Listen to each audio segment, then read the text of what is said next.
सोचिए किसी बहुत बड़ी कंपनी का सीईओ अचानक ये फैसला करे कि वो अपनी सारी पावर और कुर्सी सिर्फ उसको देगा जो उसकी सबसे ज्यादा झूठी तारीफ करेगा। हाँ, ये सुनने में थोड़ा अजीब जरूर लगता है। बिल्कुल, पर आज की हमारी डीप डाइव का विषय बिल्कुल यही है। विलियम शेक्सपियर का महान नाटक किंग लियर इसी अजीब पॉइंट से शुरू होता है। सही बात है। और सोर्सेज बताते हैं कि ये 1608 की क्वार्टर एडिशन में छपा था। हाँ, और ये भी माना जाता है कि ये 12वीं सदी की लेयर ऑफ ब्रिटेन कथा पर आधारित है। तो आज का हमारा मिशन ये समझना है कि कैसे एक गलत फैसला पूरे साम्राज्य और एक परिवार को बुरी तरह तबाह कर सकता है। एकदम सही। तो कहानी की शुरुआत होती है राजा लियर के उस प्रेम परीक्षा से, जिसे लव टेस्ट कहते हैं, जहां वो अपना राज्य बांटना चाहते हैं। हाँ, वही जहां उनकी बड़ी बेटियां गॉनरिल और रीगन उनकी झूठी तारीफों के पुल बांधती हैं। मतलब ऐसी बातें जो एकदम फेक लगती हैं। बिल्कुल, पर सबसे छोटी और वफादार बेटी कॉर्डेलिया इस फ्लैटरी से साफ इनकार कर देती है। हाँ, वो कहती है कि मैं सिर्फ अपने कर्तव्य के हिसाब से आपसे प्यार करती हूँ। और इस सच्चाई का अंजाम क्या होता है? लियर गुस्से में आकर उसे बेदखल कर देते हैं। उनका एक बहुत फेमस डायलॉग है कि nothing will come of nothing. सही कहा। अब यहाँ मैं सोचती हूँ कि क्या लियर वाकई सच्चा प्यार चाहते थे या सिर्फ अपने गुरूर को संतुष्ट करना चाहते थे, जैसे वही सीईओ वाली बात जो मैं पहले कर रही थी। मुझे लगता है इसमें उनकी मानसिकता को समझना जरूरी है। सत्ता में इतने लंबे समय तक रहने से उन्हें लगने लगा था कि उनका सम्मान उनके अस्तित्व का हिस्सा है। कॉर्डेलिया का सच बोलना उस भ्रम को एकदम से तोड़ देता है। अच्छा, यानी सत्ता के नशे में वो सच और झूठ का फर्क भूल चुके थे। हाँ, और ये अहंकार और अंधापन कोई अकेली घटना नहीं थी नाटक में। सही बात है। एक दूसरा सबप्लॉट भी तो है धोखे का, जैसे अर्ल ऑफ ग्लॉस्टर के परिवार की कथा। बिल्कुल, जहां उनका नाजायज बेटा एडमंड अपने ही भाई एडगर को धोखा देकर सारी जमीन हड़पने की साजिश रचता है।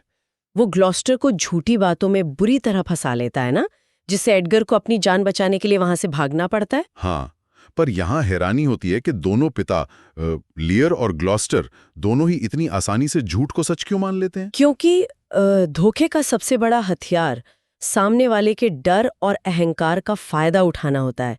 सच अक्सर कड़वा होता है और अहंकार को चुभता है। सही पॉइंट है।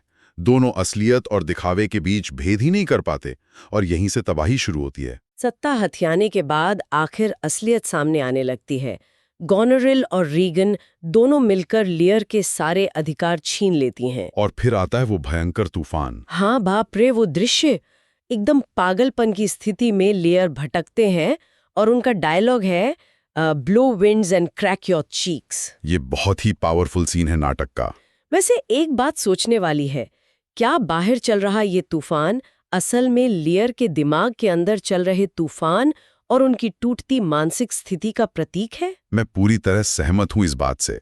और दूसरी तरफ देखिए तो ग्लॉस्टर को रीगन और कॉर्नवॉल अंधा कर देते हैं। ओह, वो सच में बहुत बुरा हिस्सा है कहानी का। हाँ, पर भेस बदलावा एडगर, जिसे पुअर टॉम कहते हैं, वो अंधे ग्लॉस्टर को डोवर क्लिफ्स पर झूठी छलांग लगवाकर बचाता है, जिससे ग्लॉस्टर को लगता है कि कोई चमत्कार हुआ है ना? बिल्कुल।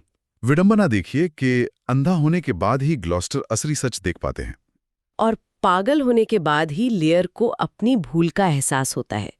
आखिर तक आते आते लियर पश्चाताप करते हुए मानते हैं कि I am old and foolish. पर तब तक बहुत देर हो चुकी थी।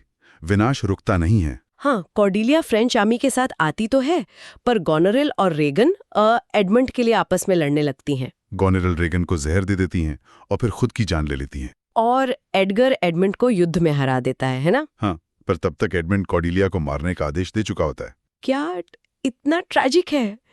अंत में लियर कॉर्डेलिया की लाश उठाए आते हैं और दुख में दम तोड़ देते हैं। सत्ता के इस खेल का अंत बस मौत पर होता है।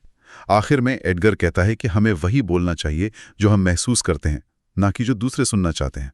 बिल्कुल, एक आखिरी विचार छोड़ते हैं सबके सोचने के लिए।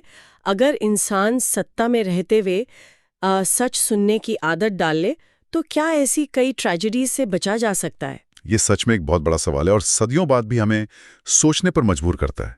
इस चैनल को लाइक और सब्सक्राइब जरूर करें ऐसी फेमस स्टोरीज सुनने के लिए।